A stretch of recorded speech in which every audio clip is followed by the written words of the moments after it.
Hello बच्चों, आप लोग कैसे हो? ठीक हो? तो हम शुरू करते हैं यूपी कांस्टेबल के लिए सुपर सेट नंबर 2। ये मैथ का सुपर सेट नंबर 2 होगा। कल हमने super SAT math practice set 1 कराया था। आज कौन सा होगा? सुपर सेट 2 होगा। ये मैं सुपर 10 आपको कराऊंगा। आज सुपर 2 है। ठीक है, इसमें मैं पूरा पीवाईक्यू और अभी जितने लेटेस्ट एग्जाम हुए हैं सबका मैंने पीवाईक्यू देख करके एनालिसिस करके कहाँ कहाँ से क्वेश्चन पूछे जाते हैं, कैसे पूछे जाते हैं, पूरा इकट्ठा करके तब मैं इसमें आपको दे रहा हूँ। ये लास्ट के 10 सेट आपके भविष्य को तय करेंगे जब आप पेपर देने जाएंगे यूपी कांस्टेबल का। तो बच्चों लोग, यह वीडियो आप अंतिम क्षणों में देखना मत भूलिएगा। आप इसको पूरा देख लीजिएगा। ठीक है, ये मेरा वादा है कि आपको इसमें से बहुत से ज्यादा क्वेश्चन फंसेंगे। ठीक है, तो आप लोग फटाफट कॉपी और पेन लेकर के बैठ जाइए। जिन बच्चों को नहीं मालूम है आप उनको भी शेयर कर दो, और जो बच्चे सब्सक्राइब नहीं किए हैं, लाइक नहीं किए हैं, हमारे यूट्यूब चैनल वनडे कोचिंग से जुड़ करके अच्छी से तैयारी करें। ठीक है, तो हम शुरू करते हैं आज सुपर सेट नंबर 2। देखते हैं इसमें कैसे सवाल है। बच्चों, जो आज मैं सवाल लेके आया हूं, आपको लगेगा कि हाँ कोई टीचर पढ़ा रहा है।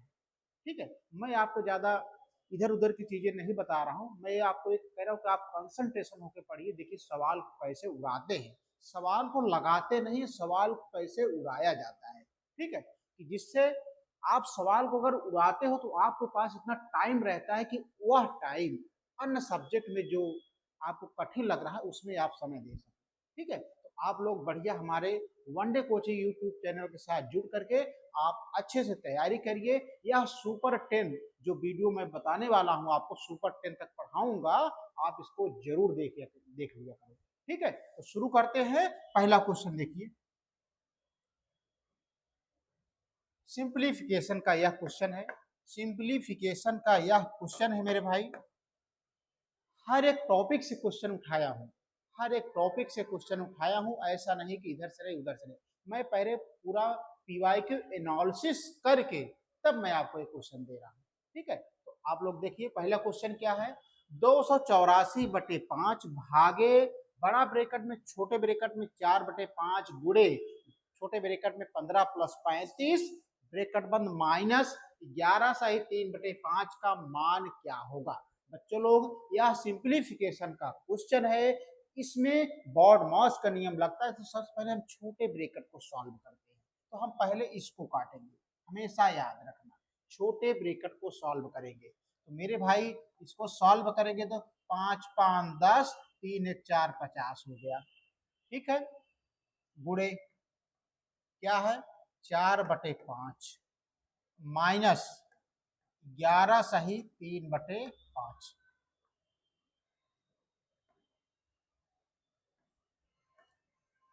ये है कि नहीं? आप इसको इतना सॉल्व करो।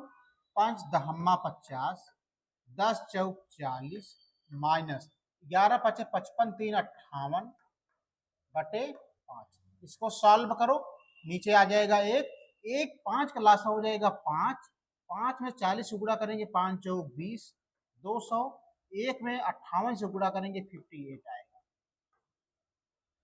ठीक है, अब देखो 200 में 58 घटाएंगे तो कितना आएगा रविंदर? 200 में 58 घटाएंगे तो 10 में से 8 गए 2, 9 में से 5 गए 4, इधर आ गया 142, आ गया 142/5। ठीक है चौधरी साहब, कितना आ गया? 142/5। हमने केवल इसको पूरा सॉल्व किया तो कितना आ गया? 142/5। अब बचा क्या है मेरे भाई? 284/5। ये भाग का निशान है, क्या है? 142/5। ठीक है, अब इसको आप सरल कर लोगे? नहीं सरल कर पाओगे। मैं समझ रहा हूं, रविंदर कह रहे हैं मैं नहीं सरल पाऊंगा। तो क्या पढ़ते हैं? देखो इसका बटे का मतलब क्या हुआ है कि जैसे 284/5 फिर भागे है, बटे का मतलब 142/5। जो बच्चे नए फ्रेशर हैं, जिनको अभी कंसेप्ट नहीं क्लियर है, ये बहुत जरूरी है, इसको जान लें। इस भाग का मतलब क्या होगा, बटे हुआ 142/5। अब ये संख्या इधर जाएगी, यह संख्या इधर जाएगी। मेरे कहने का मतलब है 284 × 5, नीचे क्या बचेगा हमारा, 5 × 142। ठीक है, अब इसको काटो, 5 से 5 कट गया, 142 दूना। तो हमारा जो आंसर निकल के आया मेरे भाई, 2 आया। Option C is right answer. यह समझ में आया कि नहीं? चौधरी साहब समझ में आया कि नहीं, आप बताओ, ईमानदारी से बताना। चौधरी साहब आपको समझ में आया? आप समझ पाए कि नहीं बच्चा लोग, ईमानदारी से बताइए। सबसे पहले मैंने छोटे ब्रैकेट को सॉल्व किया, तो टोटल निकाल के आया 142 आया। क्लियर? इसके बाद 284/5 भागे 142/5। अब इस भाग का मतलब जो बच्चे एक दो बार प्रैक्टिस किए हैं वो तो सॉल्व कर लेंगे, जो भी नए फ्रेशर हैं, जिनको भी कंसेप्ट नहीं है, गुणा भाग जोड़ घटाओ, तो वो इसमें ही गुणनखंड में नहीं काट पाते हैं और एग्जैक्ट आंसर नहीं ला पाते हैं। उनके लिए मैंने यह बता दिया। ठीक है, तो आप कैसे सॉल्व किए, ये 284/5/5 × 142, 5 से 5 कट गया, 142 में 284 भाग दोगे जाएगा 2 बार, तो हमारा ऑप्शन आ गया 2। 2 इज राइट आंसर। समझ पाए कि नहीं चौधरी साहब? ठीक है, आगे बढ़े हम।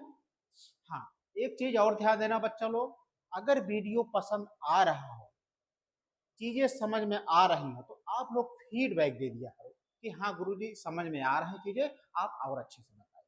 ठीक है, अगर आप तो मुझे लाइक सब्सक्राइब या कमेंट नहीं करते हो ना, तो यार अंदर से वो एनर्जी नहीं आती कि हाँ यार पता नहीं बच्चों को समझ में आ रहा है कि नहीं।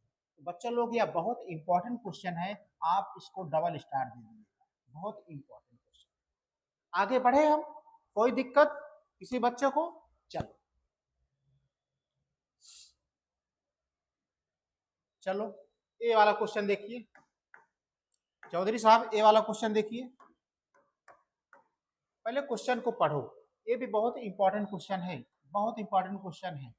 मैं तो कह रहा हूँ आपको ना कि मैं सारे जितने अभी लेटेस्ट एग्जाम हुए हैं बच्चा लोग, मैं हर एक का पीवाईक्यू को मैं एनालिसिस करके तभी सुपर 2 में क्वेश्चन डाल रहा हूँ। ये सब ऐसा नहीं है कि मैं कहीं से भी उठा लिया और डाल दिया, ऐसा नहीं है। मैं हर एक क्वेश्चन का, जितने भी एग्जाम हुए लेटेस्ट में कहाँ कहाँ से क्वेश्चन पूछ रहा है, सबका एनालिसिस करके तब मैं क्वेश्चन डाल रहा हूँ।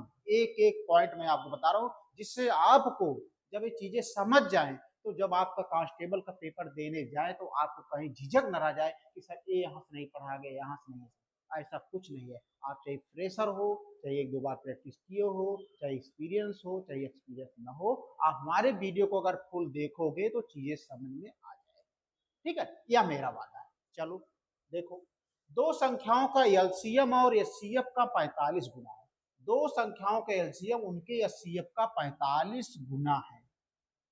ठीक है, एक संख्या 125 है और उनके एचसीएफ और एलसीएम का योग 1150 है, तो दूसरी संख्या ज्ञात करें।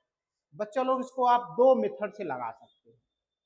मैं यहाँ पे मैं अपने तरीके से एक सुपर 60 ला रहा हूँ, एक सुपर 60 ट्रिक ला रहा हूँ। देखिए कैसे लगाता हूँ। आप लोग इसको पढ़ा मजदूरी वाला वही करोगे कि बेसिक से लगाओगे, 1 2 3 4 5 लाइन में क्वेश्चन आएगा, उसमें कम से कम आपका 50 सेकंड या 1 मिनट लगेगा। तो ऐसा कुछ नहीं। मैं देखो सुपर सुपर ट्रिक देखिए, सुपर 60। दो संख्याओं का एलसीएम उनके एचसीएफ का 45 गुना है, तो बच्चा लोग 45 को लिख सकते हो 5 9 45, लिख सकते हो कि नहीं? 45 को क्या लिख सकते हो, 5 9 45 लिख सकते हो। अब हमने अपने यूट्यूब पे मैं पढ़ाया हूँ डिविजिबिलिटी रूल, चाहे 2 का हो, चाहे 3 का हो, चाहे 4 का हो, चाहे 5 7, यानी सारे डिविजिबिलिटी रूल पढ़ाया हूँ। अगर डिविजिबिलिटी रूल नहीं पढ़े हो तो आप हमारे वन डे कोचिंग यूट्यूब पे जा करके डिविजिबिलिटी बाई मुकुंद सर आप सर्च कर लेना, मैं सारा पढ़ाया हूँ। तो बच्चा लोग, मैं यहाँ पे डिविजिबिलिटी रूल लगा करके ऑप्शन से उड़ाऊंगा, मैं बेसिक वोसिक कुछ नहीं समझाऊंगा आपको। देखो मुश्किल से 5 सेकंड लगेगा सवाल को सॉल्व करने में, नहीं अगर आप बेसिक से जाओगे तो कम से कम 1 मिनट लोगे। और सुपर शॉर्ट ट्रिक से जाओगे तो मुश्किल से 5 सेकंड लगेगा। लेकिन आप पे क्या है कंडीशन कि आपको डिविजिबिलिटी रूल पता होना चाहिए। ये कहाँ से पता चलेगा? आप हमारे वन डे कोचिंग पे जा करके डिविजिबिलिटी बाय मुकुंद सर ढूंढोगे तो वहां पे मैं सारा पढ़ा रखा हूँ आपको। ठीक है, वहां पे प्ले लिस्ट बना लिया हूँ, बना दिया हूँ, आप लोग वहां पे सर्च करके ढूंढ लीजिएगा। ठीक है, तो सबसे पहले इसमें सबसे आसान तरीका होता है 9 का डिविजिबिलिटी रूल। 9 का डिविजिबिलिटी रूल कहता है, 9 को विभाजता का नियम कहता है कि संख्याओं का योग जो है वो 9 से कटना चाहिए। तो अब आप ऑप्शन से जाएंगे, 7 2 9 5 14 नहीं कटेगा। ठीक है, ये वाले से लगा रहा हूं 9 का डिविजिबिलिटी रूल। 3 2 5 एक 0 0 को ये भी नहीं कटेगा। क्या ऑप्शन है कि संख्याओं का योग 9 से कटना चाहिए। 5 2 2 2 4 5 4 9, 9 और 9 से भाग दे दो, कट गया। इसका मतलब ए हो सकता है। ठीक है, 2 1 3 5 3 8 यानी इसका मतलब option C is right answer. 225 हमारा ऑप्शन है। अगर आप बच्चा इसको बेसिक से जाते कम से कम आपको इसमें 40 सेकंड समय लगता, लेकिन हम इसको 5 सेकंड में सॉल्व किए। कैसे सॉल्व किए? 45 गुना 45 मैंने 5 9 45। तो सबसे आसान डिविजिबिलिटी रूल होता है 9 का। 9 का डिविजिबिलिटी रूल कहता है कि संख्याओं का योग 9 से विभाजित होना चाहिए। हमने ऑप्शन के सहारे गया, ऑप्शन को जब मैंने जोड़ा तो ए नहीं हुआ, ए नहीं हुआ, ए नहीं हुआ, लेकिन ऑप्शन सी हमारा कट गया, इसलिए 225 इज राइट आंसर। किसी बच्चे को कोई दिक्कत नहीं? रविंदर, आपको? चौधरी साहब आप बताइए, आपको दिक्कत है कि नहीं? समझ गए? आगे बढ़े। चौधरी साहब को समझ में आ गया तो सबको समझ में आ गया। ठीक है, हमारे चौधरी साहब कह रहे हैं कि सर समझ में आ गया है, आप आगे बढ़े, तो हम आगे बढ़ते हैं। ठीक है, कोई दिक्कत? चलो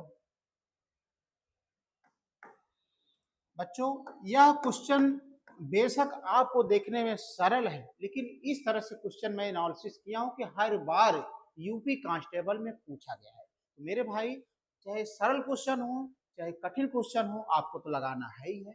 क्यों ना ही हम एक बार सरल क्वेश्चन देख लें। ठीक है, 864 के विभाजकों की संख्या क्या होगी? 864 के विभाजकों की संख्या क्या होगी? कैसे करोगे देखो। सबसे पहले इसका आप वो निकालो, 864 तोड़ो इसको। 2 चौक 8, 2 तिहाई 6, 2 दूना 4, 2 दूना 4, 2 एक नम 2, 2 छंग 12, 2 जीरो, 2 एक नम 2, 0, 2 8 16, 2 पंचे 10, 2 चौक 8, 2 दूना 4, 2 7 14, 3 नवा 27, 3 तिरिक्का 9 50। यानी हमने इसको तोड़ दिया।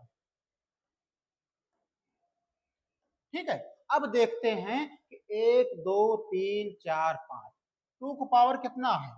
5 है, गुड़े 3 का पावर 1 2 3 यानी 3 का पावर 3 है। हमने जो जितनी बार अंक है हमने उसको लिख दिया। कहां पे लिख दिया? 2 का पावर 5 गुड़े 3 का पावर 3। अब कह रहा है विभाजकों की संख्या।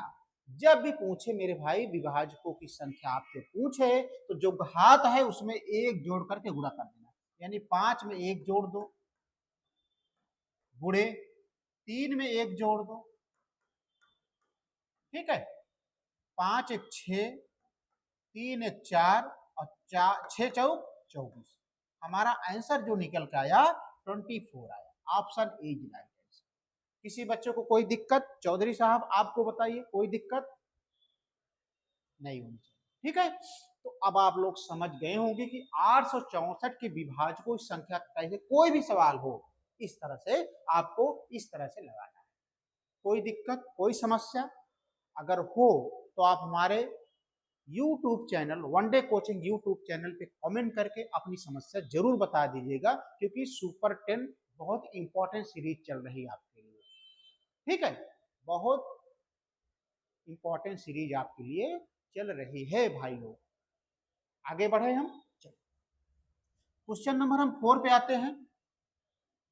बच्चों लोग, इसमें मैं आपको शॉर्ट ट्रिक भी समझाऊंगा, बेसिक भी समझाऊंगा, जितना भी मेथड होगा, जितना भी मेथड होगा, बस कुछ नहीं, क्वेश्चन आना चाहिए, क्वेश्चन का आंसर आना चाहिए, कम समय में आना चाहिए। मेरा मोटो ये है कि आप लोग क्वेश्चन मत छोड़िएगा, क्वेश्चन का आंसर आना चाहिए बहुत कम समय में, मेरा यही उद्देश्य है। ठीक है, आप लोग जितना प्रैक्टिस करेंगे उतनी ही चीजें आसान हो जाएगी। मैं बार बार कहता हूँ कि कोई टीचर आपको घोल के पिलाएगा नहीं, बस आप क्या देख सकते हो कि टीचर का ट्रिक देख सकते हो कि किस मेथड से कैसे पढ़ा रहा है। जो आपको अच्छा लगे वही ऑब्जर्व करना, जो ना समझ में आए उन चीजों को आप, ठीक है। चलो देखो,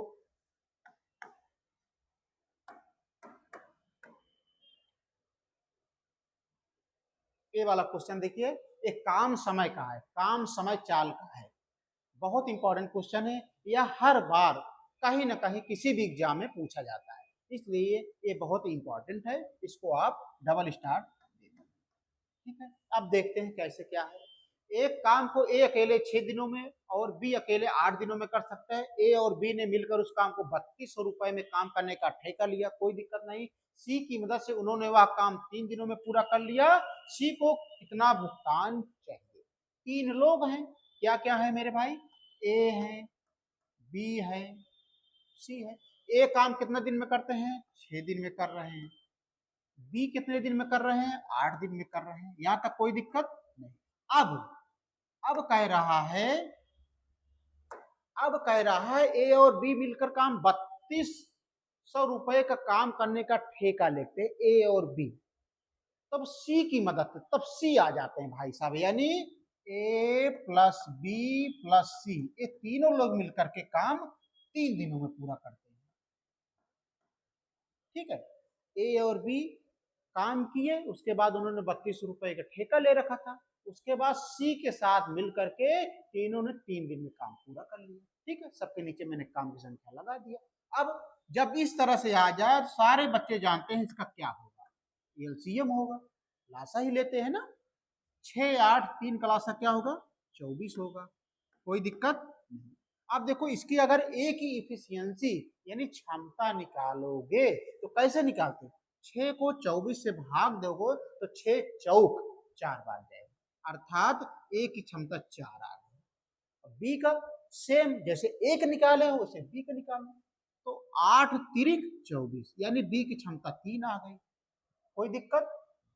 अब ए प्लस बी प्लस सी की क्षमता क्या हो जाएगी? 3 में 24 से भाग दोगे, 3 8 24, कोई दिक्कत नहीं होनी चाहिए।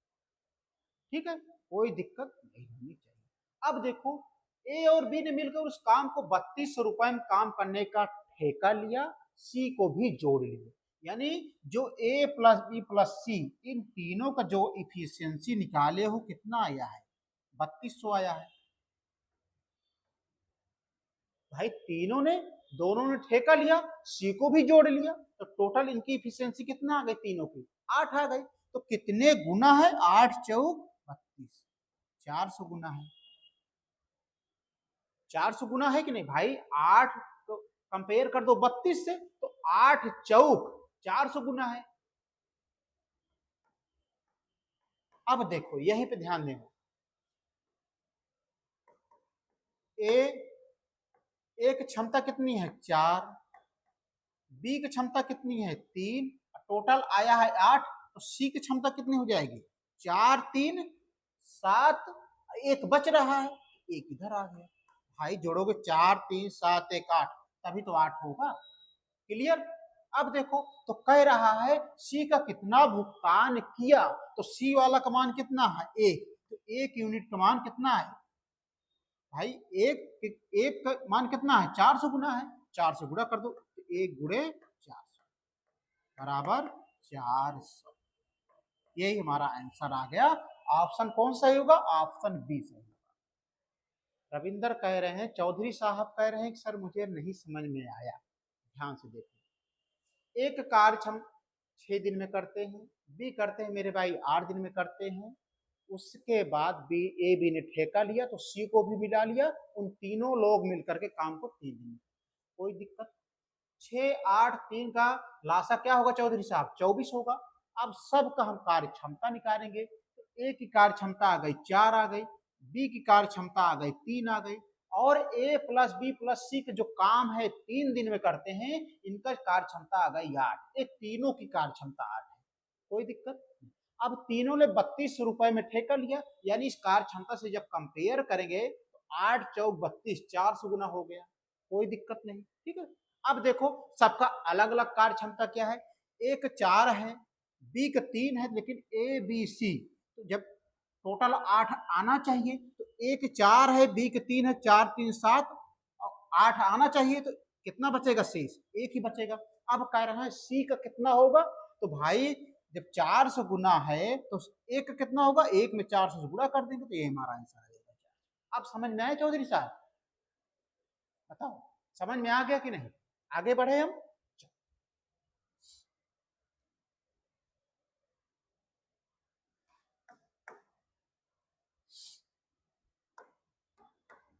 मेंसुरेशन, मेंसुरेशन से एक क्वेश्चन जरूर पूछा जाता है कोई भी एग्जाम, तो बच्चों लोग आप दिमाग में बैठा लीजिए, मेंसुरेशन से एक क्वेश्चन जरूर पूछे जाते हैं, चाहे कोई सा भी एग्जाम हो वनडे का। ठीक है, यह भी इंपॉर्टेंट है। और जो मेंसुरेशन के क्वेश्चन पूछे जाते हैं वह मोस्टली क्या होते हैं, फार्मूले पे बेस होते हैं। किसमें होते हैं, फार्मूले पे। ठीक है, तो यहाँ पे देखो एक समलंब चतुर्भुज की दो समानांतर भुजाओं की लंबाई 10 मीटर और 20 मीटर है, यदि इसकी ऊंचाई 8 मीटर है तो समलंब चतुर्भुज का क्षेत्रफल क्या होगा। तो बच्चा लोग आपको यहाँ पे मालूम होना चाहिए समलंब चतुर्भुज का क्षेत्रफल क्या होता है, फार्मूला समलंब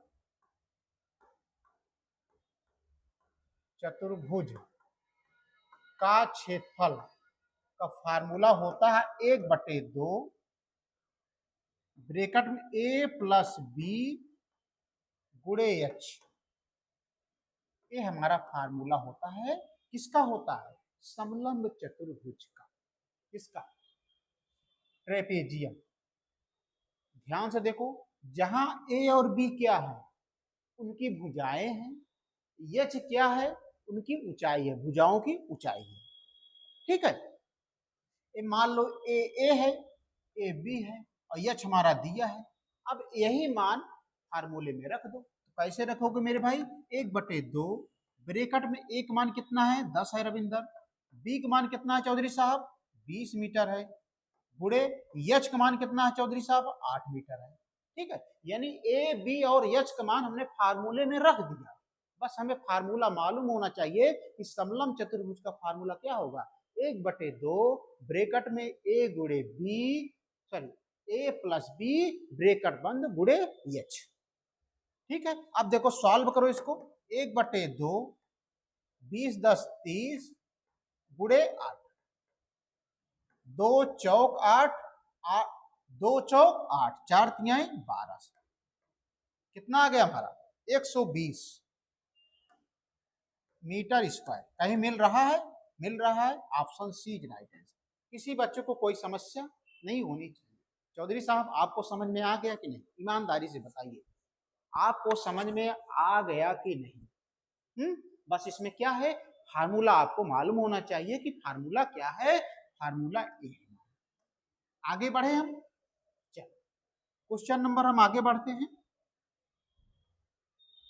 क्वेश्चन नंबर हम आगे बढ़ते हैं।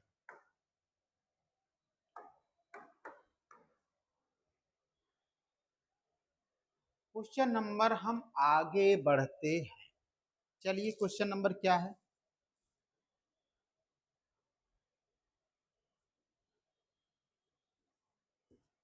चलो अब ध्यान से समझना मेरे भाई, यह प्रॉफिट और लॉस का, लाभ और हानि का क्वेश्चन है।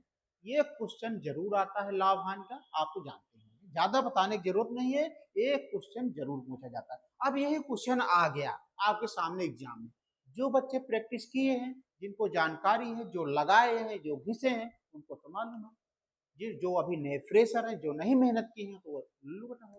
देखो अब आपको घबराने की जरूरत नहीं है, पहले आप क्वेश्चन की लैंग्वेज को समझो कि क्या पूछना चाह रहा है। एक व्यापारी ने 64 रुपए में एक वॉशिंग मशीन खरीदी, अंकित मूल्य पर 20% की छूट देने के बाद, अंकित मूल्य पर 20% की छूट, मेरे भाई 20% की छूट इसका मतलब क्या हो, कोई चीज 100% रही होगी तो छूट, तो मैंने 100 में अगर हम 20 घटा देंगे कितना आ जाएगा, उस पर 80% आ जाएगा। ये हमारा हो गया। तो ठीक है, छूट देने के बाद उसे 30% का लाभ हुआ।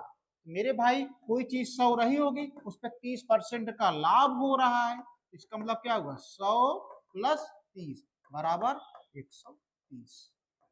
ठीक है, अब यहाँ पे एक चीज हमेशा याद रखना, जब इस तरह से आ जाए तो जो बड़ी संख्या होगी वह हमेशा अंकित मूल्य होगी, जो संख्या छोटी होगी वह हमेशा क्रय मूल्य होगी। इसका मतलब 80% क्या है, हम इसको रेशियो मेथड से लगा रहे हैं, तो सीपी कितना दिया है, 80%। कैसे जाने, क्योंकि छोटी जो संख्या होगी वह क्रय मूल्य अनुपात है। बड़ी संख्या 130 है तो यह क्या होगी, एमपी होगी, मान 130। ठीक है, कोई दिक्कत नहीं होनी। अब देखो क्या दिया है, एक व्यापारी ने 6400 रुपए में एक वॉशिंग मशीन खरीदी। यह अब देखो यहां तक समझ पाए कि नहीं, यानी सीपी और एमपी क्या हुआ। सबसे पहले ध्यान से बच्चों सुनो, कोई दिक्कत नहीं है, बहुत सरल क्वेश्चन है। 20% की छूट का मतलब क्या हुआ, कोई चीज 100% रही होगी, 20 उसी में तो छूट मिलेगी, तो 100 में 20 घटा दिया, 80 आ गया। ठीक, 30% का लाभ, कोई चीज 100 रुपए रही होगी, उस पर लाभ हुआ 30%, कितना आ गया, 30%। अब यहां से जो चीज छूटी होगी वह क्रय मूल्य होगा, जो चीज बड़ी होगी वह अंकित मूल्य होगा। कब होगा, जब सीपी और अंकित मूल्य की चर्चा हो रही हो सवाल में। देखो इसमें क्रय मूल्य और अंकित मूल्य की चर्चा हुई है, इसलिए मैं कह रहा हूं। ठीक है, तो हमारा सीपी हो गया 80%, मार्क प्राइस हो गया यानी अंकित मूल्य हो गया 130%। अब देखो सवाल में कह रहा है एक व्यापारी ने 6400 रुपए में एक वॉशिंग मशीन खरीदी, यानी क्रय मूल्य का मान दिया है 6400, यानी इसका तुलना करेंगे 6400। ठीक है, जीरो, एक जीरो जीरो कट जाओ, 8 अठाई कितने गुना है, 80 गुना है। भाई 80 में 64 से भाग दोगे तो कितने गुना है, 80 गुना है। तो कह रहा है मशीन का अंकित मूल्य ज्ञात करो। तो मशीन का अंकित मूल्य क्या है, 130 है, तो 80 गुना है तो 80 से गुणा कर दो, 13 अट्ठे 104, 1 2, 2 जीरो बढ़ा दो, यही हमारा आंसर हो जाएगा। कोई दिक्कत, कोई समस्या, चौधरी साहब आप बताइए, कोई समस्या है, बताइएगा, जरूर बताइएगा। कोई समस्या है, लगा लोगे। रविंदर तुम बताओ, तुम बहुत 3-5 करते हो, समझ गए कि नहीं आप, आगे बढ़े। इंपॉर्टेंट सवाल है, आप इसको स्टार दे दीजिएगा। जिन जिन क्वेश्चनों में मैं स्टार लगवा रहा हूं बच्चा लोग आप उसको विशेष ध्यान दीजिएगा। यह क्वेश्चन कहीं ना कहीं तीनों शिफ्ट में, जो तीनों दिन में कहीं ना कहीं क्वेश्चन आपका लड़ेगा 100%। आगे बढ़े हम, चल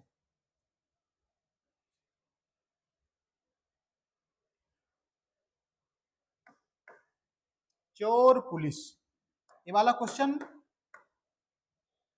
यूपी कांस्टेबल और यूपी एसआई में तो बहुत फेमस हो गए हैं। ये क्वेश्चन जरूर पूछे जाते हैं, ये क्वेश्चन भर भर के आते हैं, ये तो आयोग जरूर पूछता है, यूपी कांस्टेबल हो चाहे यूपी एसआई हो चाहे एसएससी जीडी, इसमें से तो एक क्वेश्चन भी नहीं बचता है, जरूर पूछता है। तो यह अपने आप में इंपॉर्टेंट क्वेश्चन है। ठीक है, यह अपने आप में इंपॉर्टेंट क्वेश्चन है, आप लोग इसको इंपॉर्टेंट की श्रेणी में कर लीजिए। अब क्वेश्चन को ध्यान से पढ़ो। एक चोर 120 मीटर की दूरी से एक पुलिसकर्मी को देखकर 7 किलोमीटर प्रति घंटे की रफ्तार से भागने लगता है, कोई दिक्कत नहीं।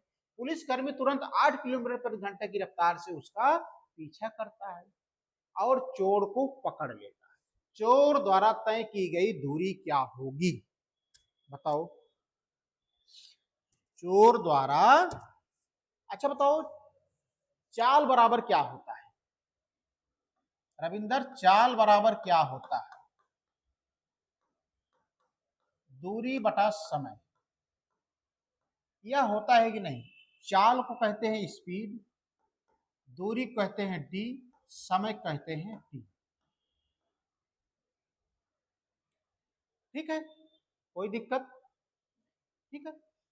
एक चोर 120 मीटर की दूरी से एक पुलिसकर्मी को देखकर 7 किलोमीटर घंटे की रफ्तार से भागने लगा। चोर यानी इसको हम बोलते हैं चोर, ये हो गया पुलिस। चोर भागने लगता है 7 किलोमीटर पर घंटे की रफ्तार से, इसको मान लो 7। ठीक है, इसको क्या भागते हैं? स्पीड। हम इसको रेशियो मेथड से लगा रहे हैं, ध्यान समझने का। एक चोर 120 मीटर की दूरी से एक पुलिसकर्मी को देखकर 7 किलोमीटर प्रति घंटे की रफ्तार से भागने लगता है, यानी स्पीड 7 किलोमीटर चोर भागता है। ठीक है, तुरंत 8 किलोमीटर घंटे की रफ्तार से उसका पीछा करता है कौन? पुलिस। तो यानी पुलिस की स्पीड कितनी है? 8। कोई दिक्कत? ठीक है, अब यहां पे देख लिया, स्पीड बराबर डी बटे टी है। स्पीड बराबर डी बटे टी है, तो अगर हम डी बराबर निकालेंगे यहाँ पे तो क्या हो सकता है? डी बराबर हो सकता है यस बटे टी, हो सकता है कि नहीं? इसका मतलब क्या हुआ? जो अनुपात स्पीड का होगा वही अनुपात दूरी का भी होगा। क्यों? क्योंकि इस फार्मूले से भाई यस बराबर डी बटे टी, तो डी बराबर यस बटे टी, जहां डी था वहां यस आ गया। मेरे कहने का मतलब है चौधरी साहब कि जो अनुपात स्पीड का होगा चोर और पुलिस का, वही दूरी का भी अनुपात होगा। इसका मतलब डिस्टेंस बराबर क्या हो सकता है? अनुपात 7:8। कोई दिक्कत नहीं। ठीक है, अब देखो इसका अंतर कितना है मेरे भाई? 1 है। इसका अंतर 1 है। इस 1 का यूनिट कितना है? एक चोर 120 मीटर की दूरी से एक चोर, तो चोर वाला है, तो इसका अंतर कितना है? 1। इस 1 यूनिट का मान कितना है? 120। भाई 7 और 8 का डिफरेंस क्या आ गया? 1। इस 1 का मान कितना है? 120 मीटर। अब देखो चोर द्वारा तय की गई दूरी कितनी होगी?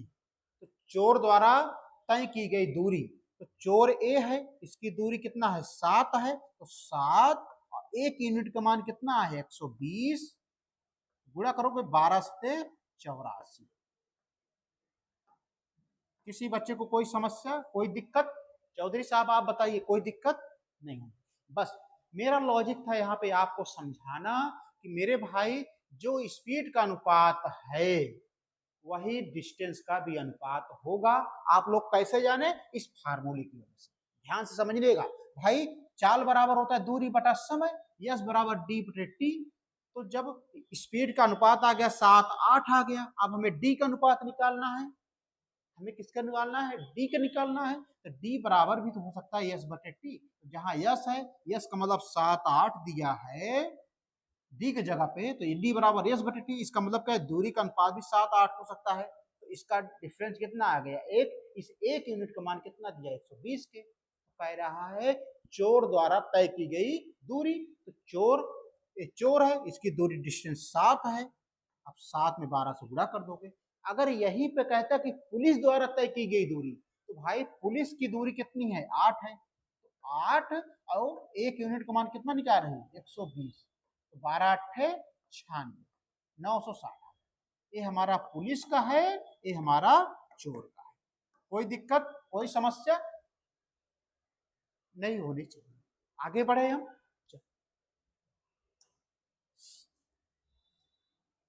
मेरे भाई हम आगे बढ़ते हैं। ये देखो क्वेश्चन प्रॉफिट एंड लॉस का। इससे एक क्वेश्चन भर भर के आते हैं, आप लोग घबराइए नहीं। मैं इसमें देखो सुपर मेथड लगा रहा हूँ, इसमें मैं सुपर मेथड लगा रहा हूँ। कहीं कहीं मैं सुपर मेथड का भी आप यूज कर लिया करो। क्यों? क्योंकि इससे आपका समय बचता है। जहां जहां पहले आप हैबिट डालो, आदत डालो कि कहाँ पे हम सुपर मेथड लगा सकते हैं। ध्यान समझिएगा। एक व्यापार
चलो देखो, एक किसका है बताओ, डिस्काउंट पार्टनरशिप का क्वेश्चन है, बहुत इंपॉर्टेंट क्वेश्चन। सोहे ने 2250 रुपए से एक व्यवसाय शुरू किया। जब त्रिशाला ने 3 महीने बाद कुछ राशि का निवेश किया, 3 महीने बाद, यदि 12 महीने के अंत में सोहे निवेश किया, 12